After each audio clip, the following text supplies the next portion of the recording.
আজকে আমরা চীনের বেইজিং অবস্থিত সামার প্যালেস বা গ্রীষ্মকালীন প্রাসাদে অবস্থান করছি। এটার ইতিহাস থেকে জানা যায় 1750 সালে সম্রাট কিয়ানলং, যিনি 1735 থেকে 1796 সাল পর্যন্ত রাজত্ব করেছিলেন, তার মায়ের 60তম জন্মদিন উদযাপনের জন্য গার্ডেন অফ ক্লিয়ার রিপোজ বা গ্রীষ্মকালীন প্রাসাদের আসল নাম পুনর্নির্মাণের নির্দেশ দেন।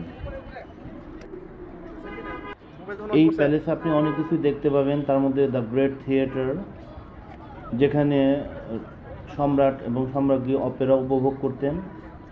তারপর দেখতে পাবেন দীর্ঘ করিডোর, এছাড়া ড্রাগন বোট ক্রুজ, এছাড়া আরও অনেক কিছু।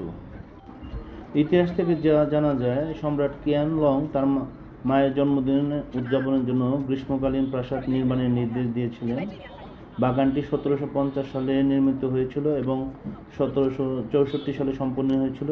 সেই সময় এটিকে গ্রীষ্মকালীন প্রাসাদ বা বলা হতো এবং এটা 1860 সালে পুড়ে যায়।